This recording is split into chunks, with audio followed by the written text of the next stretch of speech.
तुम एक पिंजरे में हो। अभी इसी समय जब तुम यह वीडियो देख रहे हो तुम्हारे चारों तरफ सलाखें हैं। तुम्हें वो सलाखें दिखाई नहीं देती क्योंकि वो लोहे की नहीं बनी है, वो बनी है डर से। क्या तुम्हें कभी ऐसा लगता है कि तुम अपनी जिंदगी जी ही नहीं रहे, कि तुम बस एक स्क्रिप्ट फॉलो कर रहे हो? सुबह उठना, भागना, काम करना और फिर वही डर कि कल क्या होगा। सच कड़वा होता है और आज का सच बहुत कड़वा है। 99% तुम्हारे जो डर हैं, जो तुम्हें रात को सोने नहीं देते, वो तुम्हारे हैं ही नहीं। वो डर हेलुसिनेशंस हैं। वो एक वहम है जो तुम्हारे समाज और पिछले 100 सालों की जनरेशंस ने तुम्हारे दिमाग में डाले हैं। इसे साइकोलॉजी में कहते हैं इंटरजेनरेशनल ट्रॉमा। मैं तुम्हें वो एक्सपेरिमेंट दिखाने वाला हूं जिसने यह साबित कर दिया कि हम इंसान आजाद नहीं हैं, हम बस ट्रेंड और फियर के गुलाम हैं।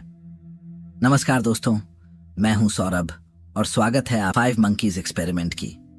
लेकिन यह कोई साइंस क्लास नहीं है, यह तुम्हारे जीवन की एक हॉरर स्टोरी है।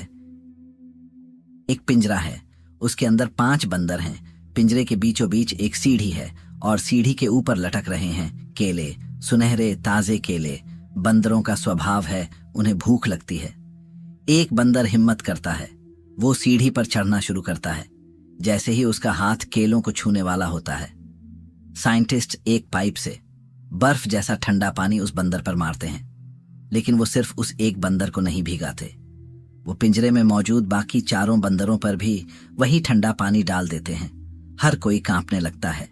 दर्द, खौफ, बंदर नीचे गिरता है, सन्नाटा छा जाता है। थोड़ी देर बाद दूसरा बंदर कोशिश करता है। उसे लगता है शायद पहले वाले ने गलती की होगी। वो ऊपर चढ़ता है और फिर वही सजा, ठंडा पानी सब पर। हर एक बंदर ठिठुर रहा है, चीख रहा है। अब पिंजरे में एक नया नियम बन गया है, सीढ़ी पर चढ़ोगे तो दर्द मिलेगा।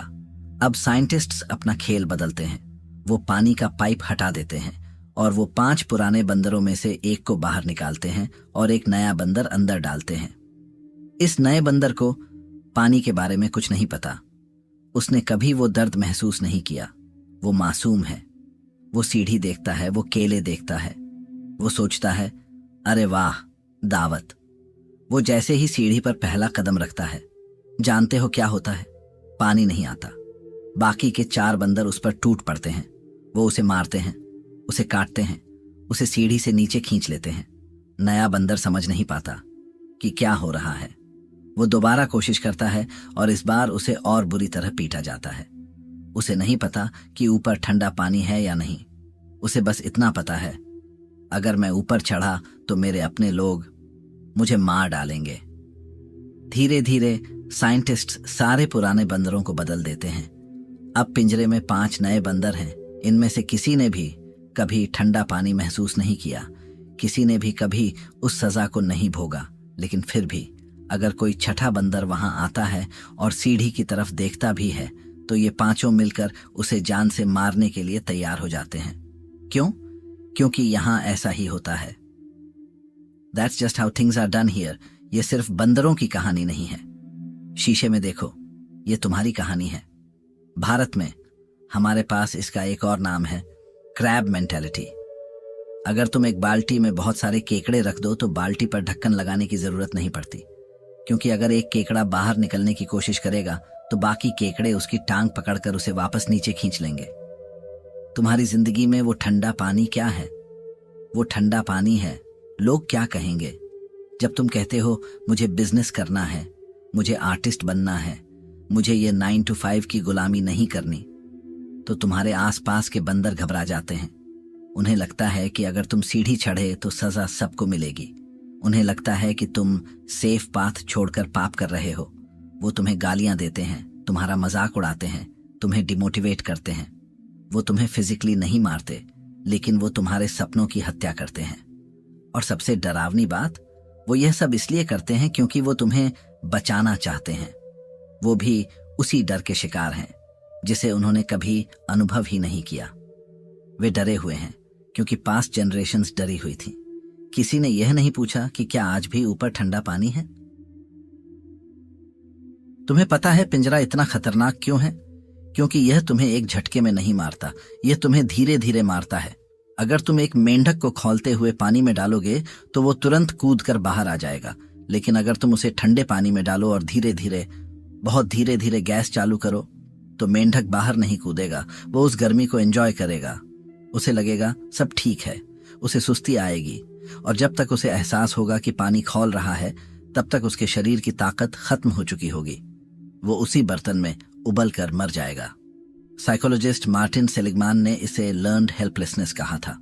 जब किसी इंसान या जानवर को बार बार यह महसूस कराया जाता है कि उसकी कोशिश बेकार है, तो वो कोशिश करना ही छोड़ देता है। तुमसे बचपन से कहा गया, तुमसे नहीं होगा, औकात में रहो, सपने मत देखो।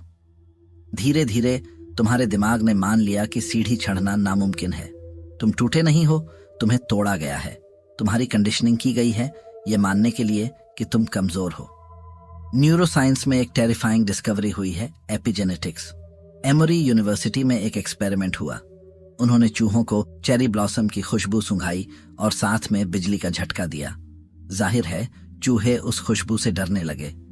लेकिन हॉरर यहां शुरू नहीं होता। उन चूहों के बच्चों ने और उनके बच्चों के बच्चों ने, जिन्होंने कभी वो बिजली का झटका महसूस नहीं किया था, वो भी उस चेरी ब्लॉसम की खुशबू सूंघते ही कांपने लगे। उनका डीएनए बदल चुका था। उनका डर जेनेटिक बन चुका था। तुम भी वही हो। तुम्हारे डर तुम्हारे नहीं है, वो तुम्हारे एंसेस्टर्स की मेमोरीज हैं जो तुम्हारे डीएनए में इनकोडेड हैं।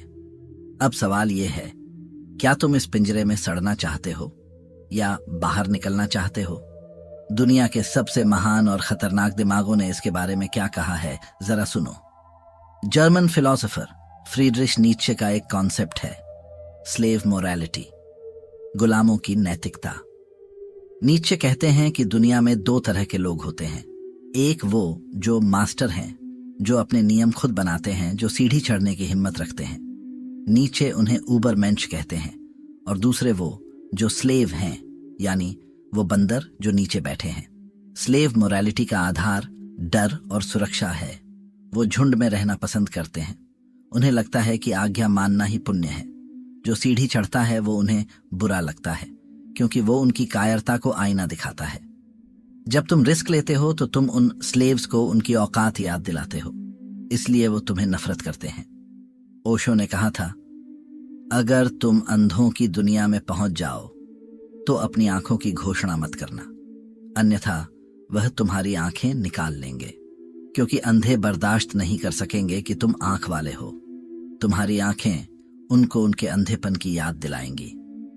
रॉबर्ट ग्रीन, जो द 48 लॉज ऑफ पावर के लेखक हैं, अपनी किताब the laws of human nature में लॉ ऑफ कन्फॉर्मिटी की बात करते हैं। वो कहते हैं कि इंसान के डीएनए में एक सोशल पेन का सिस्टम है।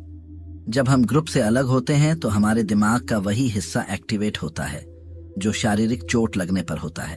अकेला होना दर्द देता है, भीड़ से अलग चलना डरावना है। लेकिन याद रखना, रॉबर्ट ग्रीन यह भी कहते हैं, if you want power you must risk being alone. अगर तुम्हें ताकत चाहिए तो तुम्हें अकेले होने का जोखिम उठाना ही पड़ेगा। अब मैं तुम्हें इस कहानी का सबसे खौफनाक सच बताता हूं। ध्यान से सुनना, यह तुम्हारी रूह को झकझोर देगा। उस एक्सपेरिमेंट के अंत में वहां कोई साइंटिस्ट नहीं था, वहां कोई पानी का पाइप नहीं था, वहां कोई ठंडा पानी नहीं था। अगर वो नया बंदर उन बाकी बंदरों से लड़कर मार खाकर भी बस एक बार सीढ़ी के ऊपर पहुंच जाता, तो उसे पता चलता कि डर असली था ही नहीं। सजा का डर सिर्फ एक भूत था। आज तुम्हारी जिंदगी में भी यही हो रहा है। वो लोग क्या कहेंगे वाले लोग, वो खुद डरे हुए हैं। वो समाज के नियम, वो मरे हुए लोगों की वसीयत है। तुम एक ऐसे पिंजरे में कैद हो जिसका दरवाजा खुला है। तुम्हारे पैरों में कोई जंजीर नहीं है, जंजीर सिर्फ तुम्हारे दिमाग में है। जिन चीजों को और जिस सेफ्टी को तुम पकड़ कर बैठे हो वो एक भ्रम है। तुम्हें लगता है कि अगर तुम इंजीनियरिंग छोड़कर फोटोग्राफी करोगे तो तुम मर जाओगे। नहीं, तुम्हें लगता है कि अगर तुम 30 की उम्र में शादी नहीं करोगे तो समाज टूट जाएगा। नहीं, यह सब झूठ है। यह सब कंट्रोल करने के तरीके हैं। हमने क्लिफ यंग की कहानी देखी थी, एक 61 साल का बूढ़ा आदमी जिसने दुनिया के सबसे बेहतरीन एथलीट्स को हरा दिया। कैसे? क्योंकि उसे पता ही नहीं था कि रुकना भी होता है। उसने वो मेंटालिटी नहीं पाली थी जो बाकी धावकों ने पाली थी। क्लिफ यंग वो नया बंदर था जिसे पुराने नियमों का पता नहीं था। तो अब तुम्हारे पास दो रास्ते हैं। नंबर 1, वापस उस भीड़ में जाओ और जब कोई नया बंदर सीढ़ी चढ़ने की कोशिश करे तो तुम भी उसे गालियां दो, उसे नीचे खींचो, अपनी पूरी जिंदगी एक स्लेव बनकर गुजार दो, इस तसल्ली में कि मैं सुरक्षित हूं। लेकिन याद रखना, सुरक्षित होने का मतलब जिंदा होना नहीं होता। लाशें भी सुरक्षित होती हैं, कब्र में। नंबर 2, हिम्मत करो, मार खाने के लिए तैयार हो जाओ। लोग तुम्हें पागल कहेंगे, तुम्हारे अपने तुम्हें छोड़ देंगे, तुम्हें अकेलापन महसूस होगा, लेकिन उस सीढ़ी को चढ़ो, क्योंकि जब तुम ऊपर पहुंचोगे और जब तुम उस केले को, अपनी जीत को चखोगे, तब तुम्हें समझ आएगा कि नीचे खड़े वो करोड़ों लोग गलत थे। आसमान साफ है, पानी नहीं बरस रहा। जिंदगी तुम्हारी है, किसी और की अमानत नहीं। पिंजरे को तोड़ना नहीं है, बस ये देखना है कि पिंजरा असल में है ही नहीं। धन्यवाद।